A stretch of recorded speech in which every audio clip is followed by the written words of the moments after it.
Welcome to another episode of Mike on Money. I'm your host, Michael Reese, certified financial planner, founder of Centennial Advisors, and of course, creator of the Prosperity Planning System. Today, we are going to talk about estate planning and what I like to call the hierarchy of how your money gets and how your assets get, if you will, from one side of the probate river, if you will, to the other side. So this is going to be a great episode. I know you're going to like this. Now, before we dive in, as we do every week, what do I say? Well, if you've been watching, you know I'm going to say, hey, if you like this, click the little thumbs up button, like this video, subscribe if you haven't done that already, and of course, share with your friends. If you have comments below, you can leave them. You want to talk to us, there are links, all that good stuff. So let's go ahead and dive in about what I call the probate river. So here we go. While you're alive, you have a variety of assets. You might have a home or two or three. We have investment accounts like IRAs and 401ks and what else? Life insurance maybe. You've got joint accounts. There's cash at the bank. And basically, this is my catch-all phrase, you've probably got a bunch of stuff, right? We got cars, maybe you've got collections, you've got your jewelry at home. You just have stuff, all over the place. And the question is, when you die, how do we get it over to your beneficiaries in an easy manner, right? We want it to be easy, and we want it to be fast, and we want it to be private because there's something in the way. It's this blue thing here. We're going to call this the Probate River.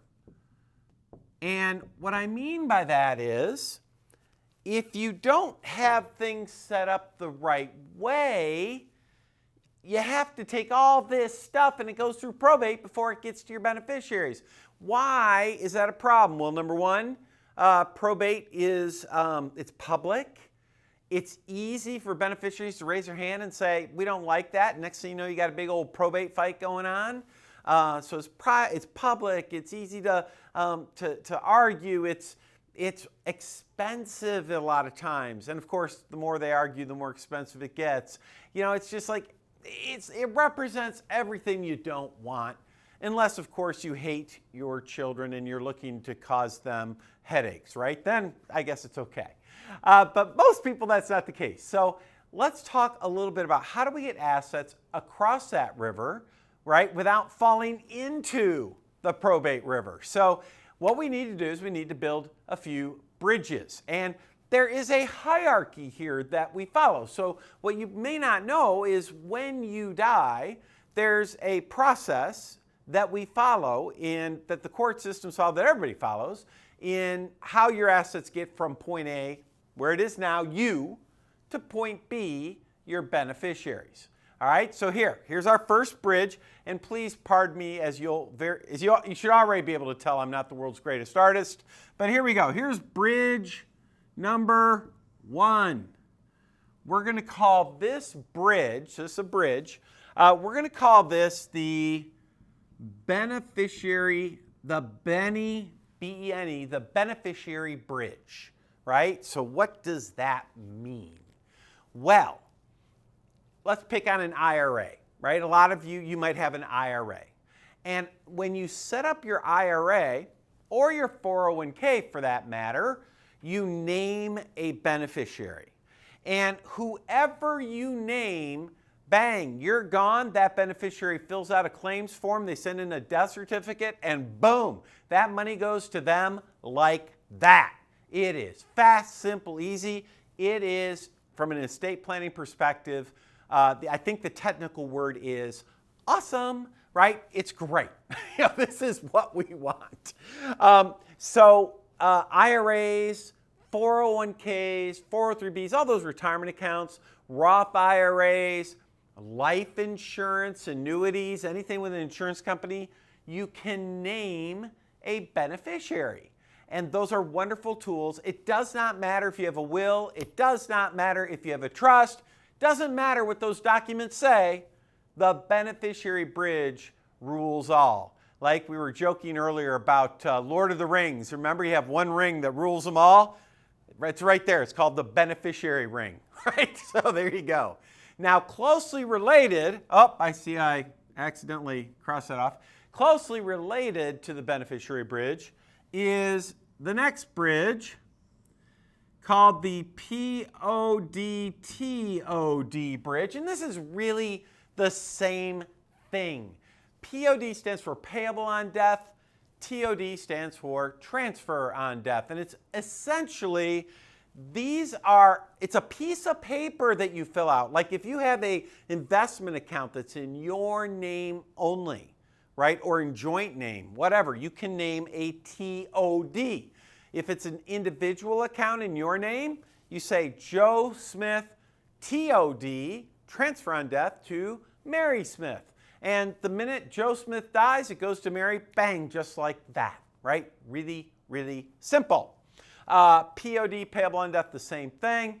By the way, something that a lot of you might not know, I know this is true in Texas, and it's true in most states these days. I don't know if you know this, but did you know that you can actually assign a beneficiary in your home? A lot of people don't know that, but it's cheap. You go to the county municipal building, you get the form, it's really easy. You know what I do? We go online, find the form online, do it. It's easy. So here we go. Beneficiary, POD, TOD. Here's one more I'm going to do. Here's another bridge.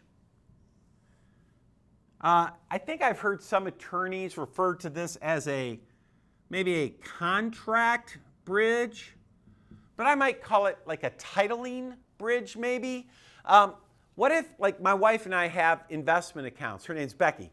So those accounts are titled Michael and Rebecca Reese joint account, meaning that if one of us dies, the survivor gets the account.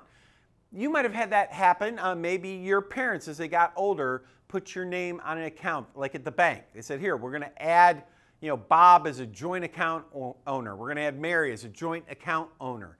And that way, when they die, money goes straight to you. It's simple as that. So any contract that lists like a joint account, maybe if it's an LLC, maybe anything that has some legal documentation like that also avoids the probate bridge. Now, once we get through all that stuff, we get through all of this stuff, if there's anything left over here, the next way to avoid probate is the trust bridge. So you might say, hey, I've got bank accounts. I don't really want to do a POD or something. It's complicated. You have a trust, and there you go. Now, heads up. When are trusts really helpful? I'll tell you what. If you have real estate in in multiple states, then trusts are almost a must. You want to have trusts. There's a lot of reasons you want to have trusts. I don't have time to go into them today. I'm just trying to share with you, this is how we avoid probate. All right, here we go. We said, okay, we've named beneficiaries on our IRAs and retirement accounts. We've got POD and TOD on our investment accounts. We've got these different contracts. We've got our trusts. Whew, did we do the job? Well, maybe not. There might still be some stuff, right, left over.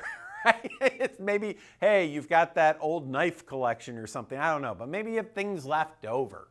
Whatever is left over goes through the probate river. Now, a lot of people say, no problem, Mikey. I got this figured out. I got me I'll put a W here. I got me a will. So we're good. Not so fast. A will. What is a will? A will is nothing more than a set of instructions that you give to the probate judge.